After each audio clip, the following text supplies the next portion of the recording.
Izinkan saya untuk memperkenalkan diri. Perkenalkan, nama saya Violet Widianti, perwakilan lomba presentasi mata pelajaran dari kelas 11. Di kesempatan ini, saya akan membahas mengenai salah satu mata pelajaran yang kita pelajari di sekolah, yakni mata pelajaran seni rupa.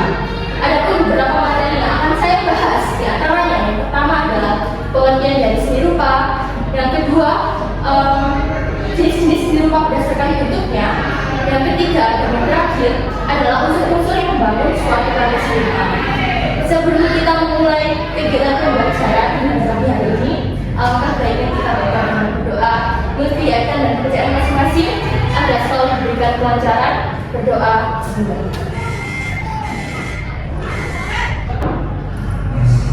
Berdoa selesai.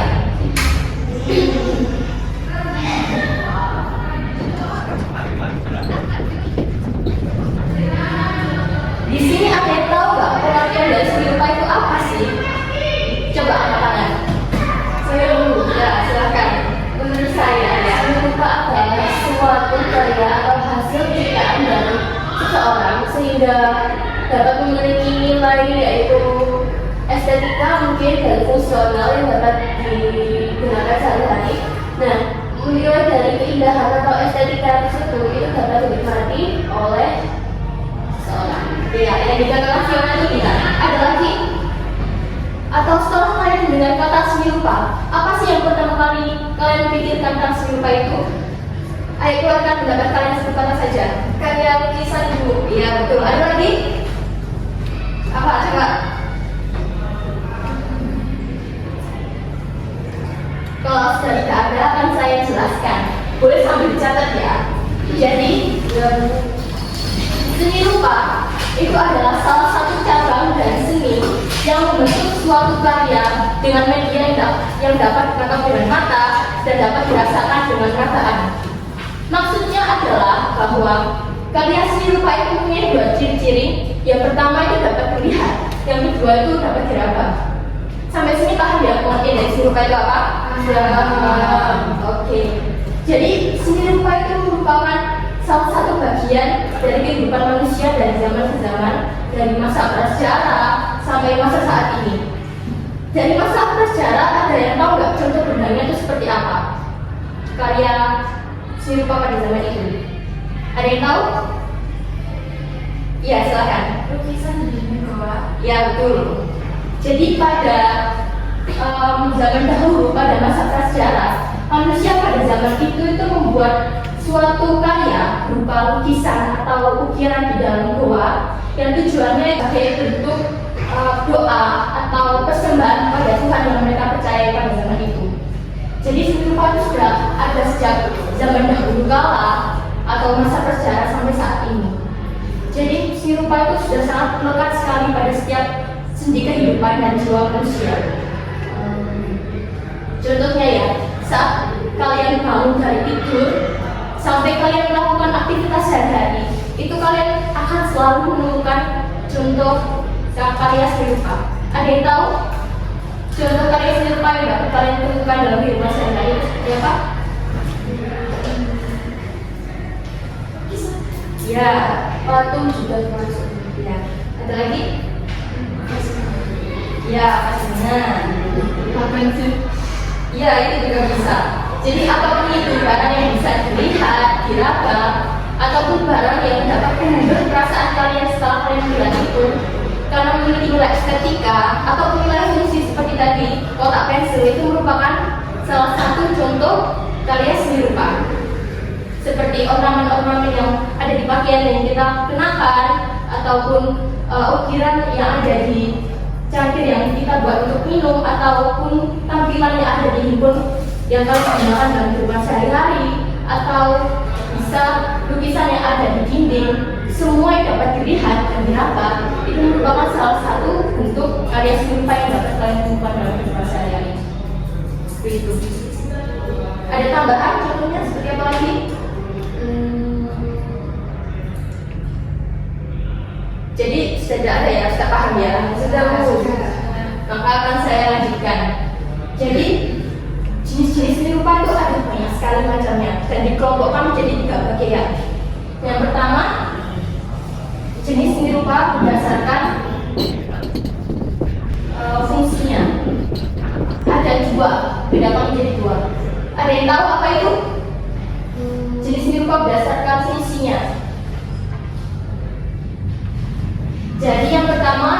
rupa murni. Kedua adalah seni rupa terapan. Untuk pengelompokan jenis seni rupa selanjutnya, yang kedua adalah jenis-jenis seni rupa berdasarkan masanya. Dibedakan menjadi 3. Ada yang tahu? Berdasarkan masanya. Ayo, ada yang tahu? Silakan. Ya, silakan. Tradisional. Ya, betul. Seni rupa tradisional. Yang kedua adalah modern. Ya. Selanjutnya, yang terakhir seni rupa. Ya, seni rupa kontemporer. Jenis-jenis seni rupa selanjutnya yang ketiga yang akan saya bahas pada kali ini adalah seni rupa berdasarkan bentuknya. Itu ada 2. Ada yang tahu? Seni rupa berdasarkan bentuknya dibedakan menjadi 2 macam. Ya, Dimensi dan 3 dimensi. betul sekali. Seni rupa 2 dimensi dan seni rupa 3 dimensi. Dari kedua jenis seni rupa ini, ada yang tahu nggak bedanya? Bedanya itu seperti apa? Ciri-cirinya ini? Saya Bu. Silakan. Kalau seni rupa 2 dimensi itu hanya memiliki unsur panjang dan lebar. Sedangkan kalau seni rupa 3 dimensi itu memiliki unsur panjang, lebar dan tinggi dan dapat dilihat dari segala arah. Kalau seni rupa 2 dimensi itu hanya dilihat dari satu arah. Ya, betul sekali yang dikatakan Frida tadi. Jadi bedanya seni rupa 2 dimensi dan 3 dimensi. Kalau seni rupa 2 dimensi itu ciri-cirinya yang pertama, dia itu dapat dilihat dari satu arah saja, yaitu arah depan ataupun arah belakang, hanya satu saja. Selanjutnya, ciri-ciri selanjutnya, seni rupa 2 dimensi itu memiliki 2 ukuran, yakni panjang dan lebar. Selanjutnya, seni rupa 2 dimensi itu mempunyai koordinat X dan Y. Berbeda dengan seni rupa 3 dimensi. Seni rupa 3 dimensi itu memiliki ciri-ciri yang pertama, dia itu dapat dilihat dari berbagai arah. Bisa dari arah depan, belakang, kanan, kiri, atas, ataupun bawah. Selanjutnya, seni rupa 3 dimensi itu memiliki 3 ukuran, yakni panjang, lebar, dan tinggi. Maksudnya, seni rupa 3 dimensi memiliki panjang, lebar, dan tinggi itu dia itu memiliki volume atau ruang karena memiliki 3 ukuran itu. Ciri-ciri selanjutnya, seni rupa 3 dimensi dia itu memiliki koordinat X, Y, dan Z. Bedanya dengan seni rupa 2 dimensi, seni rupa 3 dimensi ada tambahan koordinat Z. Sampai sini paham ya? Ciri-cirinya seperti apa? Ada yang bisa menyebutkan contoh dari kedua jenis rupa tersebut? Ayo. Contohnya seni rupa 2 dimensi itu apa saja sih? Ya, lukisan. Ya, benar, 2 dimensi contohnya lukisan. Ada lagi? Batik Bu. Betul. 3. Ada yang tahu? Seni grafis. Ya, betul. Seni grafis.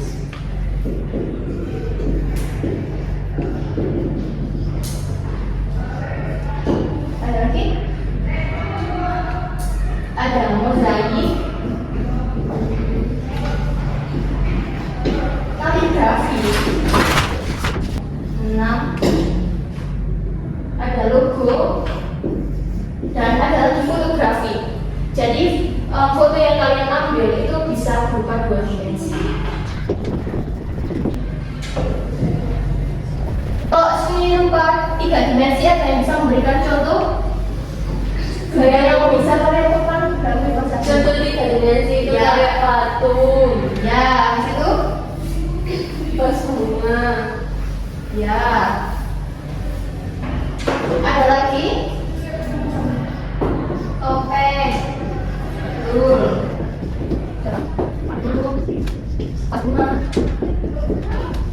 Topeng. Ada lagi? Ya, furnitur. Furnitur itu ada banyak ya. Ada meja, kursi, atau benda lainnya yang menunjang kehidupan sehari-hari. Itu furnitur. Ada lagi, itu namanya pria. Ada yang tahu nggak pria itu apa? Jadi pria itu kerajinan tangan.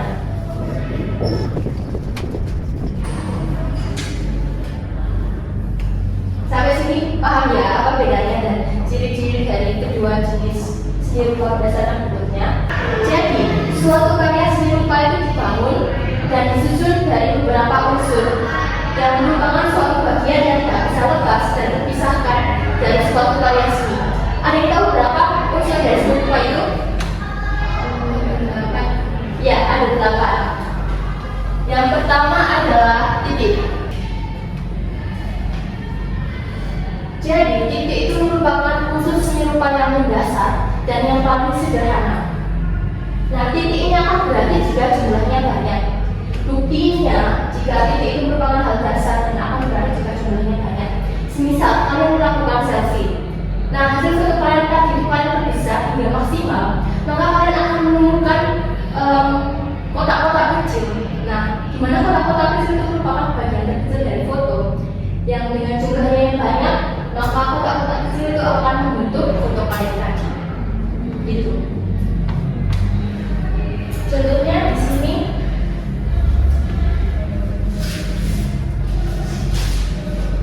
gambar titik ya. Akan saya contohkan gambar titik. Jadi titik ini akan berarti jika jumlahnya banyak. Nah, ini contoh saja ya. Seperti itu kayak gambar burung gitu. Nah, unsur seni rupa selanjutnya adalah garis. Garis merupakan unsur seni rupa yang dihasilkan dari penggabungan titik tadi. Garis itu bentuknya memanjang dan memiliki arah. Ada banyak sekali jenis-jenis garis. Nah, contohnya diantaranya ada garis lurus yang terdiri dari garis vertikal, horizontal, dan diagonal. Kemudian ada garis lengkung, bergelombang, patah-patah, spiral, zigzag, dan lain sebagainya. Tentunya suatu garis itu memiliki kesan apabila diterapkan dalam suatu gambar. Contohnya seperti garis lurus. Garis lurus itu memiliki kesan yang tegas.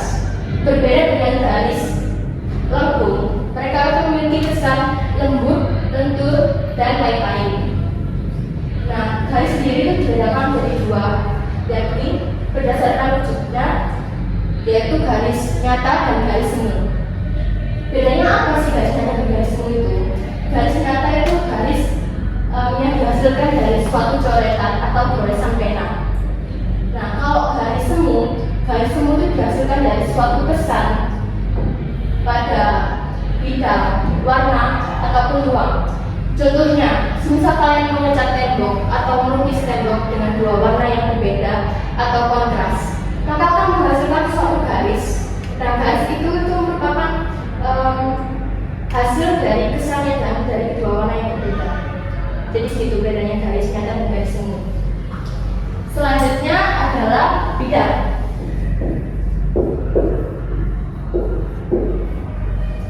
Bidang merupakan unsur seni rupa berupa area yang dibatasi oleh garis-garis yang saling berhubungan. Bidang sendiri itu bisa berupa geometris seperti segitiga, persegi, persegi panjang, dan lain sebagainya. Tidak hanya dalam bentuk geometris, bidang juga bisa dalam bentuk non-geometris atau bentuk alami seperti bentuk daun, bentuk awan, dan bentuk bunga. Istilah bidang sendiri itu merupakan atau menunjukkan suatu bidang data yang tidak memiliki volume. Berbeda dengan unsur seni rupa selanjutnya yaitu bentuk.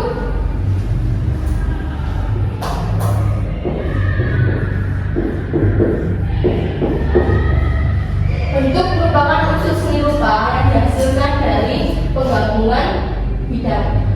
Contohnya seperti gambar manusia. Gambar kubus itu merupakan suatu bentuk yang dihasilkan dari kumpulan beberapa bidang data, yaitu bidang persegi. Nah, bidang persegi tadi itu disatukan menjadi satu bagian, yakni bentuk kubus itu sendiri. Selanjutnya adalah ruang. Ruang merupakan unsur seni rupa yang memiliki volume atau kedalaman atau besar 3 dimensi. Contohnya seperti gambar kubus tadi. Gambar kubus tadi itu kalian arsir, lalu kalian beri garis imajiner atau garis putus-putus, sehingga kubus tadi itu memiliki kesan akan terlihat mempunyai isi atau kesan ruang pada kubus tersebut. Selanjutnya, untuk seni rupa selanjutnya adalah warna. Warna merupakan unsur seni rupa berupa karakteristik yang dihasilkan dari persepsi penglihatan manusia. Mana persepsi itu akan membuat manusia dapat membedakan benda-benda yang ada di sekitarnya, seperti langit berwarna biru, daun berwarna hijau, dan lain-lain. Selain itu, syarat utama untuk manusia dapat membedakan warna harus ada cahaya yang menyinari benda tersebut. Kemampuan manusia sendiri untuk dapat membedakan jenis-jenis warna itu dikarenakan mata manusia mempunyai sel-sel kerucut yang mampu menerjemahkan gelombang elektromagnetik dari cahaya matahari. Selanjutnya adalah tekstur.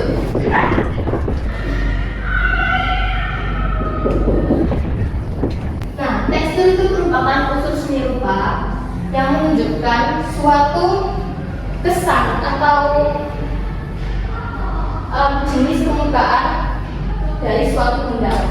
Nah, tekstur sendiri dibedakan menjadi dua, yaitu tekstur nyata dan tekstur seni. Apa sih bedanya tekstur nyata dan tekstur seni itu? Nah, kalau tekstur nyata itu merupakan tekstur yang sebenarnya. Contohnya ketika kalian lihat permukaan itu kayak seperti kasar, setelah itu kalian raba atau kalian pegang, ternyata itu benar-benar kasar, maka itu dinamakan dengan tekstur nyata atau tekstur sebenarnya dari suatu benda. Nah, bedanya dengan tekstur semu. Tekstur semu itu merupakan tekstur yang apabila kalian lihat itu seperti kasar, dan ternyata ketika kalian raba, ternyata itu halus. Nah, itu disebut dengan tekstur semu. Unsur seni rupa yang terakhir ya, itu gelap terang.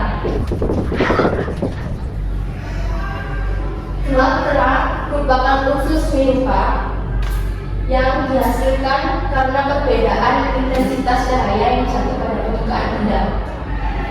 Contohnya seperti ini. Saya akan memberikan contoh gelap terang itu seperti apa.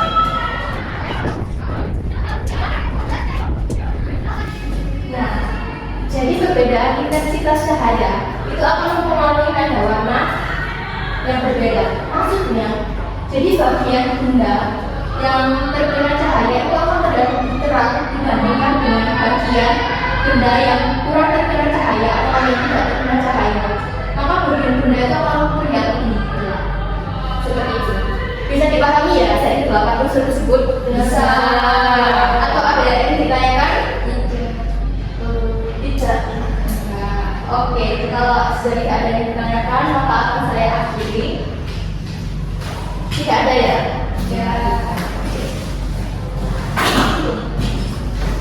Jadi sekian untuk video presentasi mata pelajaran yang dapat saya sampaikan pada kali ini.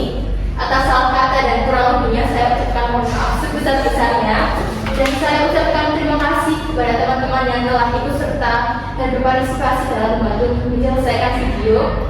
Dan terima kasih pula kepada para dewan juri dan teman-teman sekalian yang telah meluangkan waktunya dan perhatiannya. Sekian, terima kasih. Wassalamualaikum warahmatullahi wabarakatuh.